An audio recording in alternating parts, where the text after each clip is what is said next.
ए भाई, मेरी बात को बहुत ध्यान से सुनना। श्रीपाद कह रहे, भजन को इससे नहीं तौला जाता कि करोड़पति बन गए तो भजन का लाभ बहुत मिल गया, या भजन शुरू किया तो तुम दरिद्र हो गए। बोले देखो भजन फला नहीं, जिस दिन से वृंदावन गए सत्संग सुना उसी दिन से सब चौपट हो गया। दोनों बातें समझना। महारंकत्वे वा परम विभवे सिंगे पे है। अगर रसिकों के संग का रंग चढ़ेगा तभी इस मार्ग में चल सकते हो, नहीं तो फिसलन ही फिसलन है। महारंकत्व हो सकता है जिस दिन से भजन शुरू करो उस दिन से शुरू हो जाए तुम्हारा पाप का संयोग जो पूर्व जमा हुआ है, क्योंकि नष्ट होकर अब तुम्हें भगवत प्राप्ति करानी है। कल एक साधक भारी रोग से ग्रसित, और वो बोला कि हमें लगता है कोई वैष्णव अपराध बन गया। क्यों? नहीं, ये शरीर में। अरे बावरेपन में हम कह रहे शरीर रोग से ग्रसित है तो बुद्धि को तो स्वस्थ रख ले। बुद्धि रोगी हो गई तो शरीर स्वस्थ होने पर भी महान नरक जैसा उसको दिन और रात व्यतीत होता है, नारकी भोगों का चिंतन करते हुए। कोई अपराध तब बनता है जब अहंकार होता है, ध्यान रखना। और तुम जो सब शरणागत हो, रोज ऐसा मंजना लगता है कि तुम्हारे अहंकार चढ़ पाएगा। रोज बर्तन मांजा जाए तो चाहे जितना गंदा हो एक दिन चमकने लगता है। ये सत्संग भाग भर मत जाना, पक्का समझना। जितने बैठे हो अनुभव कर लेना, जहां कमजोरी है यही लगेगा सिर्फ मेरे लिए बोला जा रहा है। और सत्य मानना, ये सत्संग है, ये सार्वजनिक भगवदानंद के लिए किसी व्यक्ति का लक्ष्य करके नहीं, सार्वजनिक सार्वभौम सत्संग होता है। शरीर का रोगों से ग्रसित हो जाना या कोई विपत्ति आ जाना ये हमारे पूर्व अपराध का है, पूर्व पाप का है। वर्तमान में यदि वैष्णव अपराध होगा तो शारीरिक दंड नहीं मानसिक दंड होगा। क्या? आपका भजन रोक दिया जाएगा। तत्कालिक आप बहुत शुद्ध वैष्णव पवित्र हृदय के हैं, अगर कोई त्रुटि हो गई तो तत्कालिक दंड मिलता है। खोपड़ी दीवाल में लग गई, चबेटा लग गया, दांत से जबान कट गई, अचानक कोई ऐसी घटना घट गई, थोड़ी मोड़ी चोट, ऐसा असाध्य रोगों का सृजन पूर्व शरीर रचने के पहले ही होता है, जो पूर्व पाप से है। आज हम भजन कर रहे हैं लेकिन पूर्व पाप रचित इसमें जो सृजन किया गया रोग वो पहले का है, आज से थोड़ी उत्पन्न हुआ है। तो साधक को बहुत विवेकवान रहना चाहिए, नहीं तो अब हमारा शरीर अस्वस्थ और बुद्धि अस्वस्थ। यही मूर्खता नहीं, शरीर स्वस्थ और बुद्धि स्वस्थ है तो हम परमानंद में मगन ठिंगे पे रखा है। हमारी बात को समझना। हमारी बुद्धि भगवदाकार है तो पूरे शरीर में कीड़ा पड़े हो, गलता लगाओ तो कुछ फर्क नहीं है। और बुद्धि विषयाकार है तो चाहे एसी में बैठे हो जलोगे, देखा है। इन समस्याओं का समाधान करने के लिए ही अध्यात्म है, रुपया नहीं है, पद नहीं है। समस्त समस्याओं का समाधान अध्यात्म से होता है, विवेक से होता है। ध्यान दीजिए, परमार्थ पे चल रहे हो तो महारंकत्वे वा परम विभवे, हमारे कदम नहीं रुकेंगे। चाहे हमें ऐसी परिस्थिति दे दी जाए कि भोजन के लिए भी तरसने लगे, और चाहे परम विभवे, ऐसा होता है। ये ना सोचे दोनों बातें होती हैं। एक है चक्रवर्ती सम्राट अम्बरीश जी महाभागवत, और दूसरे चीदर चिदरानी जी महाभागवत, जिनके यहां आती थी पीपा जी सीता सहचरी आते तो अंदर जाकर अपनी पत्नी से कहते कि आज तो बहुत बड़ा अनर्थ हो जाएगा। उनका क्यों भगवान? बोले बहुत बड़े संत अतिथि आए और आज हमारे पास कुछ नहीं है। जरा विचार करना, उनके घर में दरवाजे और खिड़की भी नहीं रह गई थी। क्यों? संत आते तो खिड़की बेचे आए, 4 मुट्ठी चावल उबाल कर उनको पवा दिए, दरवाजा बेचे। मिट्टी का पात्र था जिसमें रसोई अमनिया करते थे, कुछ नहीं रह गया था जो बेचा जा सके। एक वस्त्र शरीर में था चिदरानी जी के। उन्होंने कहा भगवान अतिथि भूखा नहीं जाएगा। पढ़ के देख लो भक्तमाल जी में श्री नाभा जी ने चरित्र लिखा, जो दिव्य दृष्टि संपन्न महापुरुष। कहा कैसे? बोले वस्त्र है ना कुछ तो बिक ही जाएगा, तो अतिथि को कुछ ना कुछ 4 मुट्ठी चना ही मिल जाएगा, अतिथि तो भूखा नहीं जाएगा, संत तो भूखे नहीं जाएंगे। और महाभागवत जिनके दर्शन करने द्वारिकाधीश के दिव्य दर्शन करके सीता सहचरी और पीपा जी आ रहे हैं, उनके दर्शन करने। स्थिति क्या है? खाने पीने की तो बात जाने दो, पहनने के लिए भी सीधे वस्त्र नहीं, एक ही वस्त्र था चिदरानी जी के, उतार के दे दिया। बेचा जाके जो कुछ बिका, जो कुछ भी रूखा सूखा पत्तल में लगाया और बाहर पीपा जी सीता सहचरी के सामने पाओ भगवान। वो समझ गई, स्थिति महारानी थी बहुत प्रवीण, समझ गई कि भोजन देख के समझ गई कि स्थिति क्या, घर देख के उनकी वेशभूषा। तो उन्होंने कहा कि भक्तानी जी को भी बुलाओ, चारों बैठ कर पाते जो भी है। वहां नहीं आप पाइए, वो तो रसोई में है। तो उनका फिर क्या होता, मैं रसोई से लिवा लाती हूँ। अब उनको अगर पीपा जी कहते तो शायद चीदर जी कहते कि आप रुक जाओ, लेकिन सीता सहचरी जी तो सीधे रसोई में गई तो दिगंबर बैठी थी, समझ गए देखते। अंदर घर का हाल देखकर उनको आंसू आ गए, क्योंकि महारानी रह चुकी है, वो स्वयं तो परम वैराग्य से रहती थी, टाट लगा के। महारानी होते हुए भी टाट लगा करके भगवान की भक्ति में। सीता सहचरी जी बहुत ही ज्ञान संपन्न देवी, देखते ही उनको समझ में आ गया कि वो अकिंचनता की हद है इनके घर में, खाने के लिए दाना नहीं, कहीं कुछ नहीं। और तो उन्होंने कहा देवी तुम निर्वस्त्र कैसे बैठी हो? था उन्होंने कहा अरे हमने सुना था आप द्वारिकाधीश के दर्शन करके आ रही, तो जब मिलेंगी तो रूप माधुरी का वर्णन करेंगी प्रभु की। क्या इस नाशवान शरीर की चर्चा चला दी? जब पैदा हुआ था तो आभूषण और वस्त्र पहन के थोड़ी हुआ था, दिगंबरे हुआ था, और जब जाएगा तो जला दिया जाएगा। बीच में अगर दिगंबर है तो क्या फर्क पड़ता है? बाहर आई और पीपा जी से कहा इनकी निष्ठा के आगे हम लोग कुछ नहीं है। उनको था कि राज सुखों का त्याग करके कष्टपूर्वक भगवान का भजन करते हैं, ये अद्वितीय रहनी है। पर उन्होंने कहा जो चीदर चिदरानी जी की रहनी, उसके सामने हम कुछ नहीं है। पूरी स्थिति बताई तो पीपा जी कांप गए। ऐसी स्थिति देखो, महारंकत्वे अम्बरीश जी चक्रवर्ती सम्राट परम विभवे, ये भक्तों में दोनों स्थितियां पाई जाती। इन स्थितियों से भक्ति का कोई संबंध नहीं, ये पूर्ण पुण्य का संयोग बनता है तो मान वैभव संपन्न है। एक अकिंचन भाव से रह रहा है, नहीं है उसके पास, तो ये भक्ति से तुलना नहीं की जा सकती। इसकी भक्ति कमजोर है, इसके पास वैभव नहीं, उसकी भक्ति बहुत जोर है क्योंकि उसके पास वैभव नहीं। महारंकत्वे वा परम विभवे, भक्ति से इसकी तुलना ना की जाए कि उनकी भक्ति जोर की है, खूब सुख संपन्न है, और उनकी भक्ति रंग नहीं ला रही। देखो खाने पीने की भी व्यवस्था नहीं, भक्ति का रंग अलग होता है। देखो चीदर चिदरानी जी और देखो अम्बरीश जी, दोनों महाभागवत, एक चक्रवर्ती सम्राट और एक खाने को भी नहीं, दोनों महाभागवत। ऐसे ही आप जब भक्ति के मार्ग में उतरे तो महारंकत्वे हो सकता है, ऐसी परिस्थिति आ सकती है। हिम्मत मत हारिए, ये जरूर ध्यान रखिए कि अखिल विश्व ब्रह्मांड की रचना एक पलक झपकते जिस मालिक ने की उसका मैं दास हूं। इसी ठसक में नरसिंह मेहता जी का भात द्वारिकाधीश ने स्वयं भरा, और सब जानते हैं सोने चांदी की वर्षा करवा दी। उनके लिए कोई दुर्लभ बात है क्या? वाह बहुतरे सुखे वा दुखे, भक्ति मार्ग में चल रहे तो हो सकता है सुख विधान चालू हो जाए, हो सकता है दुख विधान चालू हो जाए।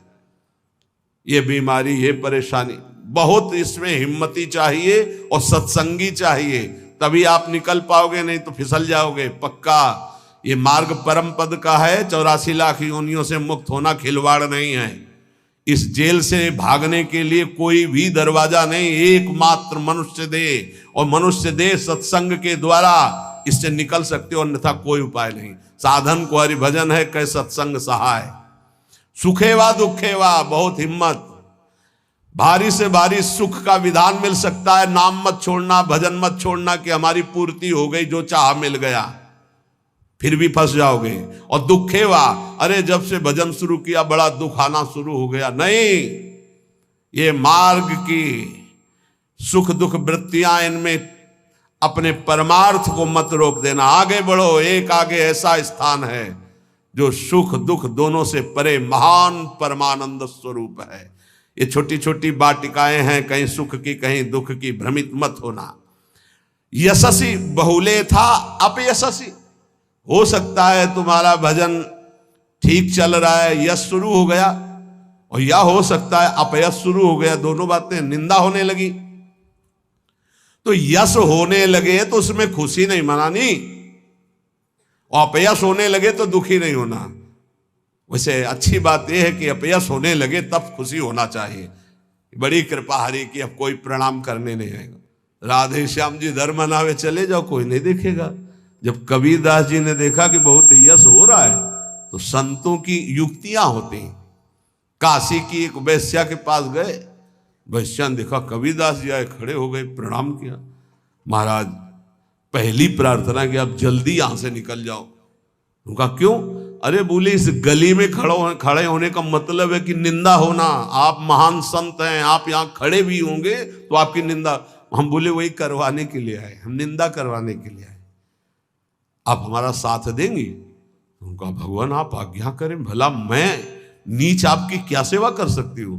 बोले गले में हाथ डाल के पूरी काशी में घूमना है। बोले महाराज कोई पानी नहीं पूछेगा आपको। बोले यही चाहते हैं। बोले भी जैसी आपकी इच्छा। गंगा जल भरा, थोड़ा रंग वंग डाल के, एक हाथ में गंगा जल की बोतल, दूसरे हाथ में वैश्या। अरे बोले देखो देखो, दूसरे दिन से कबीरदास जी की कुटिया शांत, कोई प्रणाम नमस्कार नहीं। अरे हम जानते थे, कुछ तो कहते हम जानते थे पहले से, असलियत तो यही है। और कुछ कहते यार कुछ तो गड़बड़ है, ऐसे महात्मा तो नहीं है। फिर भी जो कुछ श्रद्धा रखते थे वो इस बात से नहीं गए कि ठीक है अच्छे हैं पर ऐसा कैसे कर सकते हैं, छोड़ो यार। वहां कोई प्रणाम नहीं, बड़े चैन से भजन करने लगे। युक्तियां संतों की होती, पर वो युक्ति सिद्ध ही करे, जीना मुश्किल हो जाएगा अगर हिम्मत नहीं है, भगवत प्राप्त नहीं है। सिद्धों की बात है, उपद्रव न करे कि अब हम भी कुछ थोड़ा ऐसा कर, पिट जाओगे। हाँ हाँ, सिद्धों की बात अलग है। फिर राजा को अश्रद्धा हुई तो चमत्कार भी उनके जीवन में था ऐसा कि दिखाया, होश उड़ गए। तो कहा भगवान वो, बोले वो जन साधारण की आंखों में धूल डालने के लिए बहुत एकत्रित हो गए, भजन में बड़ा विघ्न पड़ने लगा। यशस्वी बहुले था अपयशस्वी। देख लो भक्ति का मार्ग, आप खिलवाड़ मत समझो। महारंकत्वे व परम विभवे, मेरे कदम नहीं रुकेंगे, चाहे भिखारी बना के रखो, चाहे चक्रवर्ती राजा बना दो। बहुतरे सुखे व दुखे व, भारी सुख दे दो या भारी दुख दे दो, कदम नहीं रुकेंगे आपकी तरफ से। यशस्वी बहुले था अपयशस्वी, चाहे यशस्वी बना दो चाहे निंदा कराने, खूब निंदा कराओ, हमें मार निंदा हो तो भी हमारा मार्ग नहीं रुकेगा। आगे मणुआ लोस्ट्रे, चाहे मणि दे दो और चाहे माटी के घरौंदे पे रखो, हमें कोई फर्क नहीं पड़ता। महलों में रखो चाहे झोपड़ी में वास दो। सुहृदय परम व द्वेष्यति, सब लोग हमें प्यार करें या सब हमसे द्वेष करें, कोई फर्क नहीं पड़ता, हम अपने मार्ग पर चलेंगे। समा दृष्टि नित्यम मम भवति वृंदावन जुषहा, मैं ऐसी सम दृष्टि रख के चलूंगा। हे वृंदावन धाम, मुझे सामर्थ्य प्रदान करो कि मेरे कदम किसी भी स्थिति में लड़खड़ाए नहीं। ये बहुत बड़ी बात है। बिना इस बात के आए बात की बात में नहीं पहुंचा जाता। ये बहुत हिम्मत की बात है। इस शूरवीर का मार्ग है। दुख आवे या सुख, संपत्ति आवे या विपत्ति, यश आवे या अपयश, महलों में रखे चाहे झोपड़ी में, हर स्थिति में हमारी भक्ति में कभी नहीं होने वाली ये निष्ठा रखे। यहां ऐसी भक्ति बहुत कम है, बहुत कम है। इसीलिए खूब सत्संग सुनो, जितना विश्वास दृढ़ करोगे उतनी भक्ति महान होगी। बिन विश्वास भगति नहीं ते बिन द्रवहि न राम, और राम कृपा बिन सपने जीव न लह विश्राम। हित ध्रुव जो विश्वास है तब ही सुधरे बात, ना तरु माया पंथ में फिरे जो टक्कर खात। और ये स्थिति समत्व की तभी आती जब इष्ट में ममत्व हो जाता है कि अब आपको नहीं छोड़ सकते, चाहे जो कुछ हो जाए प्रभु, चाहे जैसी परिस्थिति हो। संतों की वाणी, इष्ट में अपने सुदृढ़ अनन्यता हो जाना। राधा वल्लभ ध्यान धरोउर, राधा वल्लभ इष्ट हमारे, राधा वल्लभ नाम जपो नित, राधा वल्लभ ही में धारे। राधा वल्लभ जीवन है मम, राधा वल्लभ प्राण ते प्यारे, राधा वल्लभ नयन बसे, सरस माधुरी होत नहीं छिन न्यारे।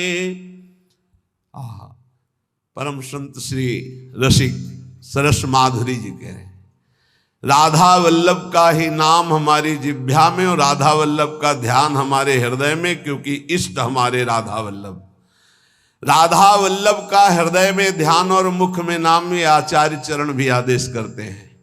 सबसो हित निष्काम मति श्री वृंदावन विश्राम, श्री राधा वल्लभ लाल को हृदय ध्यान मुख नाम।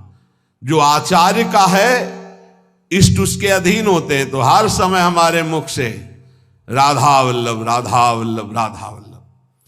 अब सेवक जी महाराज ने हा हरि रा राधा बा वृंदावन सा सहचरी, हरिवंश नाम में चारों की उपस्थिति पाई, इसलिए वे आदेश करते हरिवंश नाम बिसरे न छिन, श्री हरिवंश सहाय बल, हरिवंश भरोसे भय निडर, नित गर्जत हरिवंश बल। इसलिए हम वृंदावन नित्य विहार रस के उपासक आचार्य की आज्ञा और सेवक जी की आज्ञा दोनों मिलाकर, इसलिए हम हर समय जपते रहते हैं राधा वल्लभ श्री हरिवंश, राधा वल्लभ श्री हरिवंश।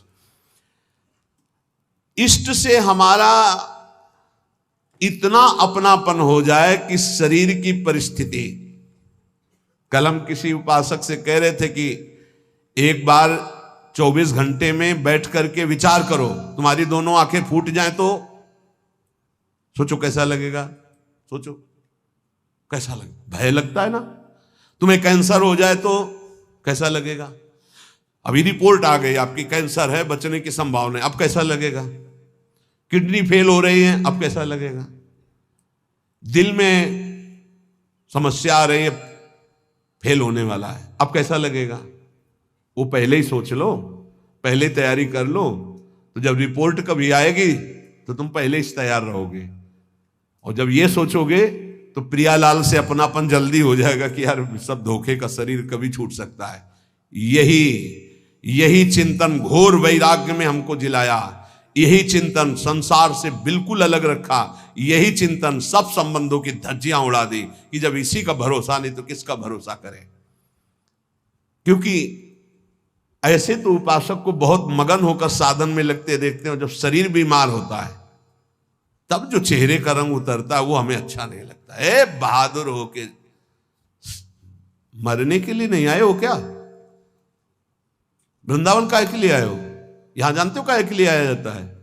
यहां मरने के लिए आया जाता है। मन मरा तन मरा सब मरने के लिए। मनई मारी तनहारी के वृंदावन में गाज। यहां चिदानंद रूप में हमें स्थित होना है, जिसमें कोई जुखाम बुखार किडनी लीवर है ही नहीं। ये सब नहीं है। खूब मीठा खाओ शुगर नहीं होगा, खूब पकवान खाओ लीवर नहीं खराब होगा ही नहीं, लीवर है। और खूब मिलता है 56 प्रकार के भोग। कहां। श्री जी का उच्छिष्ट, श्री जी के समीप। अरे तभी तो कह रहे खूब नाम जप करो। ये तो बहुत घटिया शरीर है, बहुत घटिया शरीर है। और ऊपर से मार इसे सजाए हो, नहीं सजाए, इतना गंदा है। हम इसलिए कह रहे इसे थोड़ा वैराग्य धारण करो। कौन सा बढ़िया है, कौन सा बढ़िया इसमें क्या है इस शरीर में जो बहुत प्यार कर रहे हो। बस चमड़ी का ऊपर खेल है। तो अज्ञानी पुरुष चमड़ी से प्यार करता है, ज्ञानी पुरुष तो तत्व से प्यार करता है। शरीर बीमार हो गया तो तुम बीमार हो गए क्या भैया। पर चेहरा उतर जाता है, ये हमको अच्छा नहीं लगता। चेहरा प्रसन्न होना चाहिए कि अब जाने का नंबर आ रहा है, खुशी होनी चाहिए। जैसे नौ विवाहिता और गमन हो रहा है उसका अपने पति से मिलन के लिए, तो कैसा अपने परिवार का थोड़ा वियोग तो होता है, रोते माँ से बका, अंदर बड़ी खुशी रहती है। हाँ, यद्यपि हम सबको बहुत प्यार करते हैं, रोएंगे नहीं, हमारा भाव खराब हो जाएगा। हमारा रोना श्री जी के लिए होगा। जब उपासक को देखते कि अमुक रोग और चेहरा उतर गया, तो लगता है कि नहीं यार, सिंह का बच्चा नहीं है तू, प्रेमानंद का बच्चा होकर के तू उदास हो जाए। नहीं यार, फांसी का भी अवसर आने पर हमारे देशवासियों ने जय हिंद बोलकर फांसी चढ़ाई यार, देशभक्ति में। फिर तुम श्यामा श्याम के भक्त हो, शरीर रोगी हो गया तो मुस्कुराओ, उछलो उछलो, नाचो बाके कि जाना है श्री जी के पास यार। अब तो हमें लगता है सर्टिफिकेट बढ़िया बन, बोले कैंसर ठीक हो गया तो उदास हो जाओ, पास रोक दिया गया क्या कुछ दिनों के लिए? हम तो सोच रहे थे जल्दी मिलेंगे। ऐसा ही होना चाहिए, जब रोग बढ़े और जाने की बात आवे तो खुशी मनावे कि श्री जी के पास जाना है। लेकिन श्री जी के पास जाने के तो तुमने सोचा ही नहीं था, इसीलिए तुम उदास हो गए।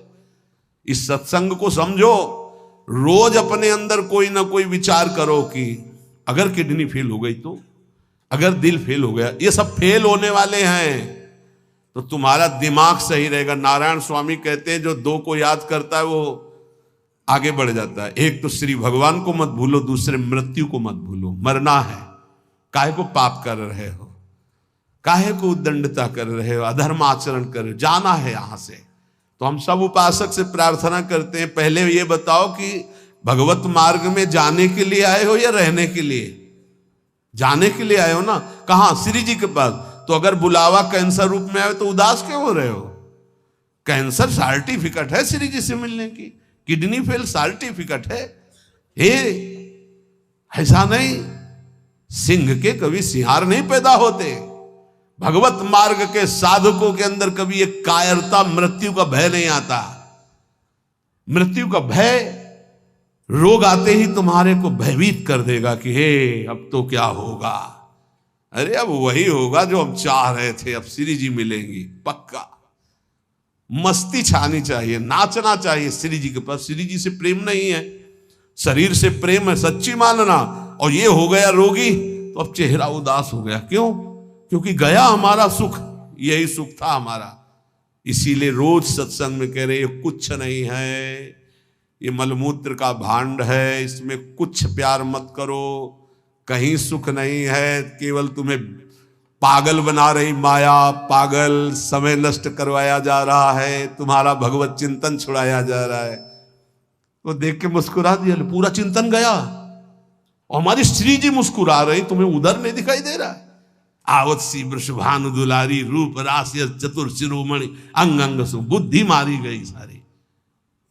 हाँ, पांच भौतिक शरीर मुस्कुरा रहे, उनकी मुस्कुराहट में अभी तो अप्सरा ले उतरी। विचार करो, देवलोक भूलोक रसातल, सुनि कवि कुल मत डरिए, सहज माधुरी अंग अंग की कह कासो पट दे। जिनकी मुस्कुराहट में लाल, वो हमारी स्वामिनी हो यार। ऐसी श्री जी के शरणागत होकर किसी की मुस्कुराहट, त्रिभुवन में कोई पैदा नहीं हुआ कि मुस्कुराहट हमारी श्री जी की प्रभाव जो डालती उससे कोई अलग प्रभाव डाल सके। क्यों आपको डालती? क्योंकि श्यामा श्याम की अनन्यता नहीं। गावे श्यामा श्याम को, ध्यावे श्यामा श्याम, तो निरखे श्यामा श्याम को, बस यही हमारो काम। कुछ कठिन नहीं है श्यामा श्याम से मिलना, सच्ची बात कह रहा हूं, हृदय की बात कह रहा हूं। बस इनके सिवा कोई हमारा ना हो तो जल्दी मिल जाए, पर इनके सिवा और जो कोई है हटा नहीं पा रहे, नहीं हटा पा रहे। लग लो कब तक तुम्हारा संग कौन देता देखते हैं। मात तात सुतदार देह में मति अरुझ मति मंदा, हित किशोर को है चकोर तो लख वृंदावन चंदा। कोई तुम्हारा नहीं प्यारे। जिस दिन हृदय में आ जाएगा श्यामा श्याम के सिवा कोई नहीं है, तो सच्ची मानिए ये गलवैया दिए मुस्कुराते आपको आकाश में देखोगे तो आकाश में, धरती में देखोगे तो धरती में, दसों दिशाओं में जिधर दृष्टि जाएगी यही आएगी, निहाल हो जाओगे। बहुत रिझवार ठाकुर है जुगल सरकार, बहुत रिझवार। ये जो हम बोल रहे हैं ना, पक्की बात समझ, बहुत रिझवार हैं, पर आपका कोई है इसीलिए वो सामने नहीं आ रहे। जिस दिन आपके हृदय में कोई नहीं होगा उसी दिन, हाँ, यह जोरी अविचल वृंदावन नाही नान सो काज। बोले गावे श्यामा श्याम को, ध्यावे श्यामा श्याम। श्यामा श्याम कैसे बसे होते हैं? यही है, बिल्कुल यही है। बस तुम्हारे दिखाई इसलिए नहीं दे रहे कि तुम्हारा कोई हृदय में और है। नहीं, जैसे ये कैमरा खड़ा है ना, देखो जुगल कैमरा खड़ा है, ऐसे गलवैया धारे खड़े हैं, तुम्हें कैमरा नजर आएगा और यहीं वो खड़े हैं।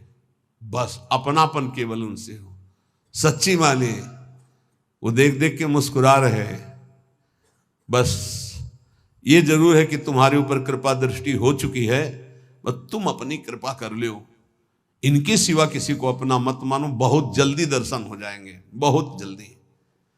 जिस समय जीव के हृदय में केवल ये, बस आपके सिवा कोई, उनको समझाने की जरूरत नहीं, सफाई देने की जरूरत नहीं, वो इंतजार कर रहे हैं केवल इसी बात का कि संत संग से, गुरु कृपा से तुम सब संबंधों का, सबकी ममता ताग बटोरी, मम पद मन ही बांधी बरडोरी। बस केवल इतनी साधना है, बहुत जल्दी लाभ प्राप्त हो जाएगा, बहुत जल्दी। गावे श्यामा श्याम को, ध्यावे श्यामा श्याम, तो निरखें श्यामा श्याम को, यही हमारो काम, यही हमारो काम।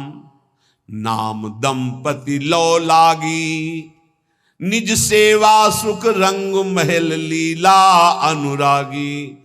सरस माधुरी रंग रंगे, मद माते डोले,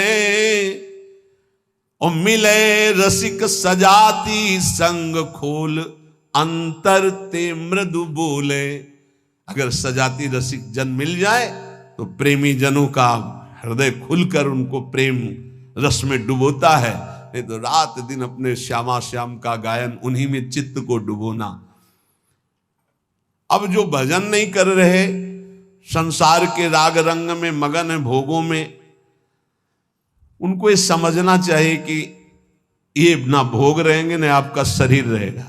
बार बार इसीलिए समझा रहे कि यही हमारी भगवत विमुक्ता श्यामा श्याम के सम्मुख नहीं होने दे रही। जगत में रहना है दिन चार। एक बड़े जमींदार थे, उस समय मोटरसाइकिल नहीं निकली थी। साइकिल आ जाती थी गांव में तो 20 लोग देख ले जाते थे, नई साइकिल आई उनके। नई साइकिल लाए थे, पान की दुकान में साइकिल चढ़े हुए गए और बोले पान लगाओ। बोले देखो तुम लगाओ, हम लौट के आ रहे हैं। और जो उन जिनसे मिलने जाना था 5 मिनट की बात थी, वहां मिलने गए, साइकिल खड़ी करके उतरे, गिरे, वहां पान लगा, पान का संयोग नहीं था, शरीर छूटा और चले गए। इस शरीर का कोई भरोसा नहीं है। आप सत्संग सुन रहे हैं, कल सत्संग सुनाने वाला या सुनने वाला, इसका कोई भरोसा नहीं। पक्का बहुत धोखेबाज शरीर है। चेत हेत कर हरिसो प्यारे, हरि सुमिरन को बार, जगत में रहना है दिन चार। एक ही उपाय है नाम जप। जितना नाम जप कर लोगे उतना तुम्हारा मंगल हो जाएगा, लोक परलोक सर्वत्र।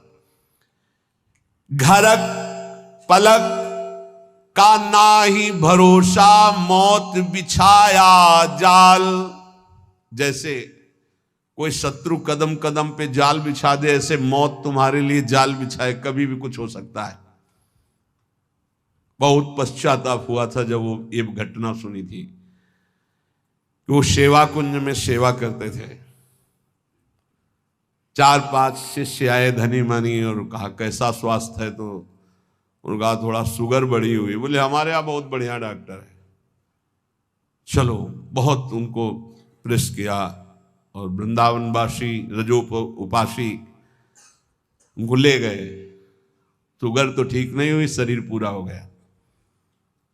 जब उस समय जाया करते तो जब सुना एकदम हक से हृदय में हुआ कि ये शिष्यजन ये प्रियता दिखा करके कैसा घाटा कर देते हैं साधु का, कैसा जीवन व्यर्थ बनाने की चेष्टा कर देते। अरे हम लोगों की निष्ठा है रजरानी में, हमारा शरीर यहां छूटे हमारी अंतिम आकांक्षा है, चूक ना हो जाए। कोई घड़ी कोई भी पल हमारा शरीर छूट सकता है, इसलिए हमें अपनी निष्ठा में रहना है। देखो इतना तो मान ही लो, निरंतर भगवदाकार वृत्ति होना बहुत कठिन बात है। वो किसी किसी में होती है, लाखों में किसी एक के। बातें बनाना अलग बात है। जब भरत जैसे महात्मा से चूक हुई हिरण का चिंतन बन गया, तो हम जब गृहस्थों के घर में जाकर के रहेंगे, उनके बच्चे उनका परिवार, खान पान सुख सुविधा, तो हमारा चित्त जो पूर्व संस्कार से युक्त है वो फिसल कर कहीं ममता कर सकता है। जब राज परिवार का त्याग किया भगवत प्रीति के लिए, तो हिरण के पुत्र में ममता हो गई, तो मनुष्य के पुत्र में, पुत्री में, संसार में ममता हो जाना कौन सी, पता नहीं अंतिम समय कहां हमारा चिंतन फंस जाए। तो बोले ये तो यहां भी हो सकता है। यहां एक सुविधा है, अंतिम समय यहां वृंदा सखी का शासन है पूरे वृंदावन में। अंतिम समय सखी उसके हृदय में राधा नाम स्फुरित करती जो यहां शरीर छोड़ता है। महत अपराधी, घोर वैष्णव अपराधी भी होगा तो उसका एक जन्म और होगा इसी रज में, किसी कीड़ा मकुड़ा जीव जंतुर भूत प्रेत जो भी, अगला जन्म उसे भगवत चरणारविंद में पहुंचा दिया जाएगा, क्योंकि उसे राधा नाम सुनाया जाएगा। यहां की बात, अनुभव छाती की बात कहता हूं। जिस समय यहां कोई शरीर छोड़ता है तो परम कृपालु प्रिया जी की सहचरियां राधा नाम सुनाती हैं। तो हमें इस बात पर विश्वास है कि अगर हमारा चिंतन भी बिगड़ रहा होगा और हम इस रज में शरीर छोड़ेंगे, तो श्री जी की सखियां हमारा चिंतन बना देंगी राधा नाम का। अंतिम लक्ष्य हमारा सुधर जाए, पूरे मनुष्य जीवन का परम लाभ हो जाएगा। प्रभु श्री कृष्ण चंद्र जी कृपा करके ऐसा उपदेश कर रहे हैं जिसे हम श्रद्धा विश्वास पूर्वक सुने, एकाग्रता पूर्वक महत्व बुद्धि रखकर मनन करें और इसे अपना जीवन बना ले, अपनी धारणा बना ले, तो इसी जन्म में जो हमें किंचन मात्र कहीं दुख का लेश न मिले, कहीं अशांति न मिले, कहीं किसी तरह का बंधन नहीं, वो परम सुख जिसे परमानंद कहते हैं, एकांतिक सुख कहते हैं, जिसे भगवत प्राप्ति कहते हैं, जिसे परम पद कहते हैं, वो हमें प्राप्त हो जाए। प्रभु कह रहे हैं मैंने ही ये दो की रचना की है, एक प्रकृति और एक जीव। प्रकृति की रचना हुई, जीव की रचना नहीं हुई है। ये भगवान का अंश है, ये भगवान की रचना नहीं है। स्वयं भगवान अपने अंश से सबकी आत्मा के रूप में स्फुरित हो रहे हैं। श्री भगवान संपूर्ण ज्ञान समुद्र हैं। यदि हम ध्यान पूर्वक सुने तो जहां हमारा फसाव है हम उससे मुक्त हो जाएं। ये किसी क्रिया से फसाव नहीं हटेगा। यदि आपको ऐसा कुछ भ्रम हो कि मैं तपस्या या कोई बहुत बड़ी क्लिष्ट क्रिया करके इस फसाव को मुक्त कर लेंगे, तो असंभव। क्योंकि क्रिया के करने का जो भाव है वही फसाव है। ये बड़ा सूक्ष्म विषय है।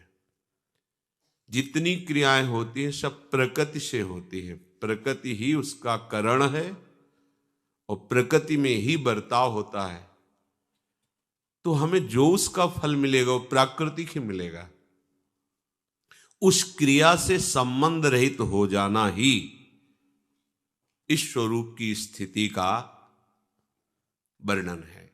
यदि हम क्रिया प्रधान अहम बुद्धि तो कर्ता भोक्ता भाव, तो प्रकृतिजन्य शरीर को, प्रकृतिजन्य करण को तदात्म भाव से मानने के कारण मुक्त होना अत्यंत दुर्लभ है।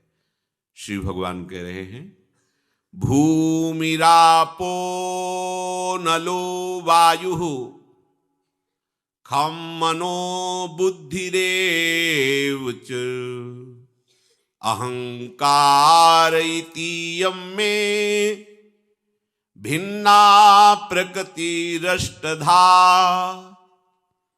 अपरेयमितस्त्वन्याम् प्रकृतिं विद्धि में पराम् जीवभूता महाबाहो ययेदं धार्यते जगत।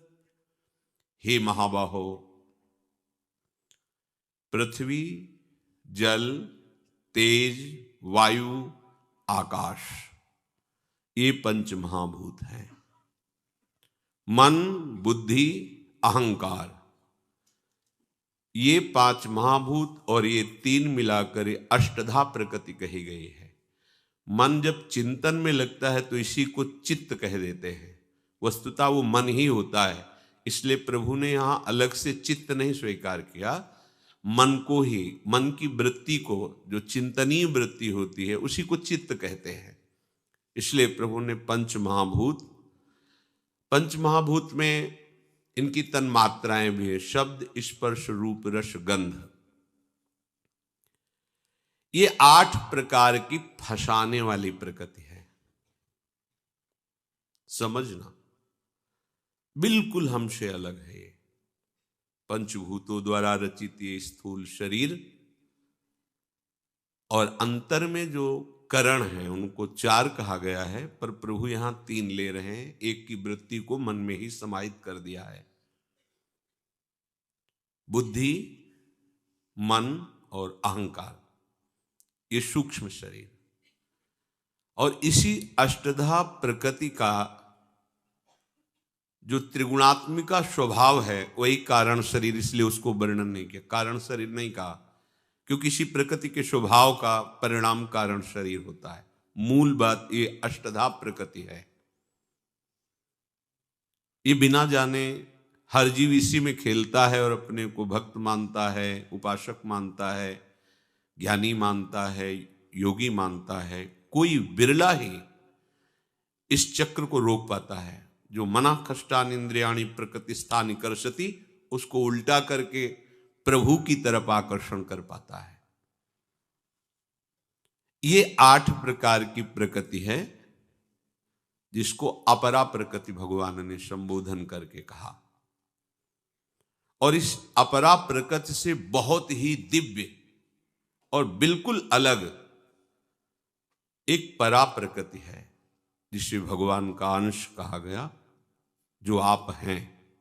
आप हैं का मतलब ये शरीर नहीं, ये मन बुद्धि नहीं, ये स्वभाव नहीं, आप इससे अलग, बिल्कुल अलग है। जैसे इस शरीर से मकान अलग है, ऐसे हमसे हमारा शरीर, हमारा अंतःकरण, हमारा स्वभाव बिल्कुल अलग है। चाहे जिस मार्ग का पथिक हो, ये स्थिति आए बिना हो, ना तो प्रेम में और ना मोक्ष पदवी में। पांचों भूले देह शुद्धि, जब तक देह का तात्पर्य तीनों देहों से है, स्थूल, सूक्ष्म और कारण, तब तक वो रास विलास में या अखंडानंद में प्रवेश नहीं पाता।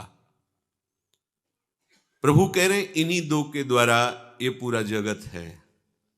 जितना कुछ देखने में, सुनने में जो कुछ भी आ रहा है, मैं अरु मोर तोर तय माया, जेहि बस कीन्हे जीव निकाया, गो गोचर जहां लग मन जाई, सो सब माया जानो भाई।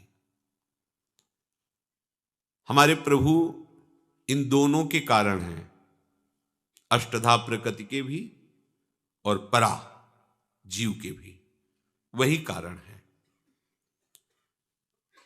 प्रभु दो विभाग करके इसी में खेल रहे हैं, सबसे परे और शब में भरे। सिद्धांत समझिए, देखो बड़ा सूक्ष्म विषय है, जैसा क्रम से आता जाता है वैसा वर्णन होता है, आप इसे बहुत ध्यान से समझिए। प्रभु शब के कारण हैं, कारण श्री हरिवंश भनम, सेवक जी महाराज कह रहे हैं। प्रत्येक मनुष्य का स्वभाव इसी प्रकृति के अनुसार रचा गया है। कहीं रजोगुण की अधिकता का स्वभाव जो कारण शरीर, कहीं तमोगुण की, कहीं सात्विक, पर वो तीनों गुणों के अंतर्गत होने के कारण अपने स्वभाव में फंसा रहता है, स्वरूप में नहीं आ पाता है। कोई बिरला ही ऐसा होता है, जैसे भगवान ने पीछे कहा, हजारों चलने वालों में कोई एक प्रयत्न करता है, हजारों प्रयत्न करने वालों में कोई एक आगे बढ़ पाता है, उनमें हजारों में कोई एक सिद्ध होता है। प्रायः इसी स्वभाव में फंस जाते हैं, प्रकृति के स्वभाव में। हमें बहुत बढ़िया अवसर करुणा करके प्रभु ने दिया है। श्रुत्वापि शुद्ध चैतन्य मात्मान मति सुंदरम, उपस्थित्यंत संशक्तो मालिन्य मधि गच्छति। जब तूने सत्संग के द्वारा ये समझ लिया है कि ये जो अष्टधा प्रकृति के द्वारा रचा हुआ माया जाल है, यही तेरे दुख का कारण है।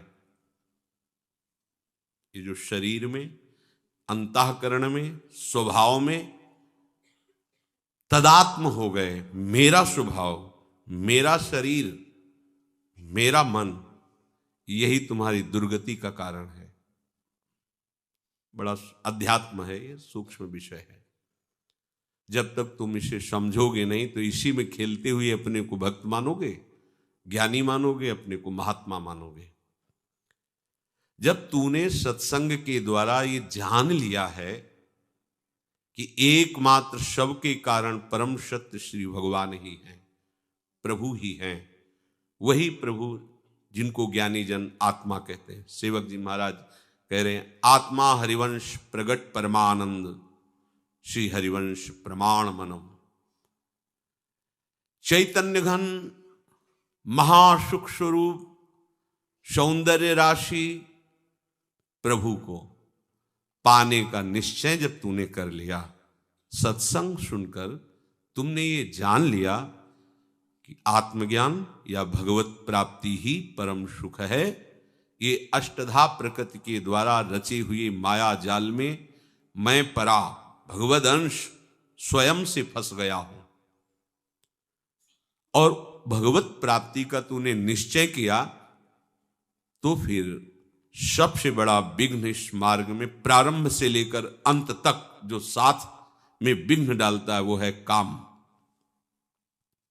बहुत महिमा में प्रसंग है, ये आंतरिक अंतर्मुखता वाले उपासकों के लिए है, ये जागतिक व्यवहार और बैलेंस बनाकर चलने वालों के लिए नहीं है।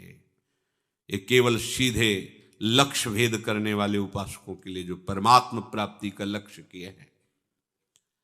प्रारंभ से लेकर के आपकी भगवत प्राप्ति तक जो बाधा पहुंचा सकता है, वो एक भयानक शत्रु है, काम। इसकी बहुत ऊंचाई तक पहुंच है। ये अत्यंत आसक्त कर देता है इस अष्टधा प्रकृति में, और इतना मलिन कर देता है कि कोई अपने को ज्ञानी कहते हुए, योगी कहते हुए, भक्त कहते हुए सकुचाता नहीं और इसी में खेलता है। जब आपने सत्संग के द्वारा निश्चय कर लिया कि ये प्रकृति माया फंसाने वाली है, मैं जन्म जन्म से इनके ही आकर्षण में भटकता आ रहा हूं, अब मुझे भगवत प्राप्ति करनी है, तो आपको ये समझना होगा कि प्रारंभ से लेकर भगवत प्राप्ति तक एक महान शत्रु है जो आपका पीछा नहीं छोड़ेगा। उसका नाम है काम।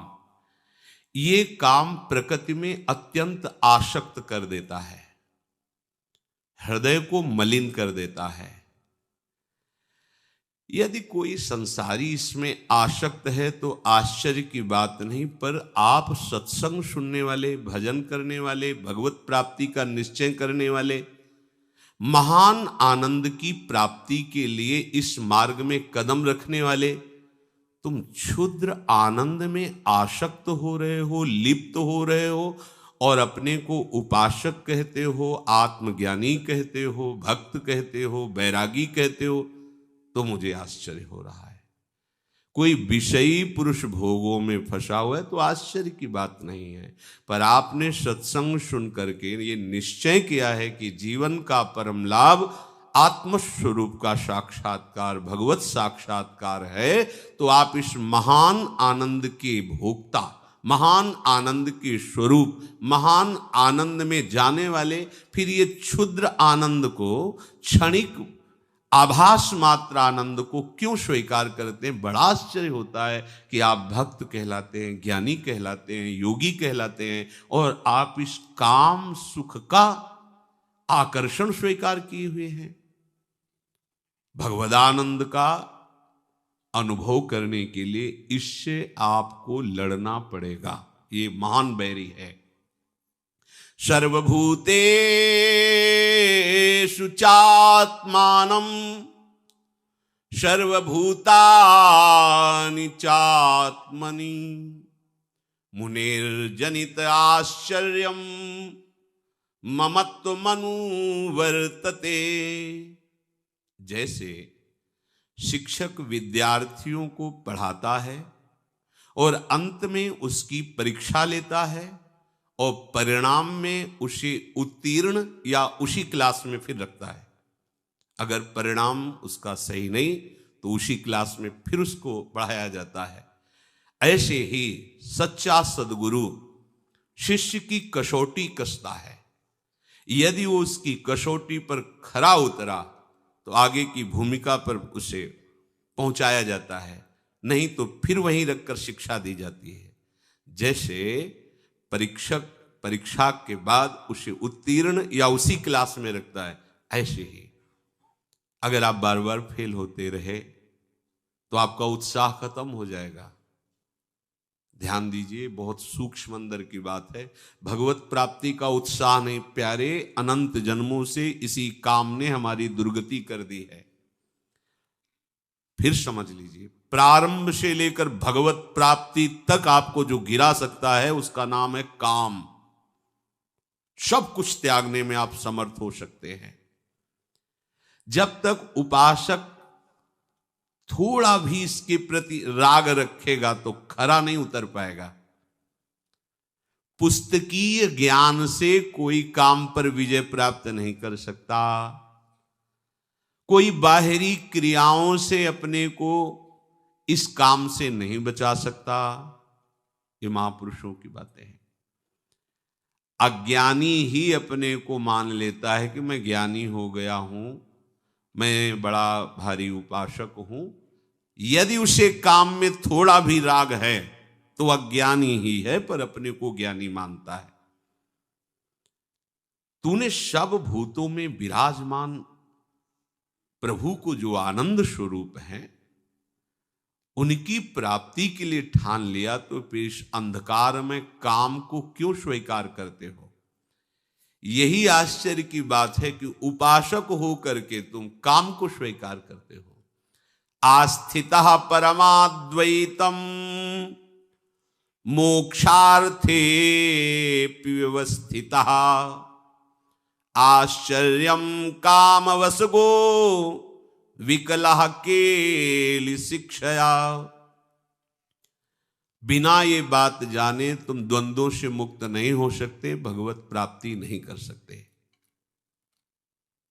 ये सृष्टि मायाकृत है और तुम स्वयं भगवान के अंश हो। तुम पूर्ण हो, तुम्हें किसी भी विषय सुख की जरूरत नहीं है। अपने स्वरूप को, अपने स्वामी को भूल करके तुम आसक्त हो गए हो इस देह में। इसलिए तुम्हें अपने मन, बुद्धि, चित्त, अहंकार, इसमें जो काम स्फुरणा हो रही उसे मिटाना होगा।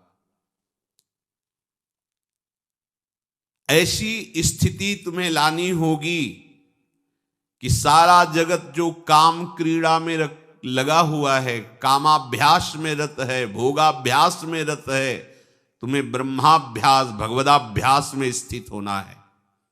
सबको ये काम व्याकुल कर सकता है, लेकिन जिसे तत्व ज्ञान हो गया है या भगवत प्रेम हो गया है, इसकी सामर्थ्य नहीं है। आप खुद अपनी परीक्षा कीजिए कि आपका हृदय काम से कितना आसक्त हो रहा है।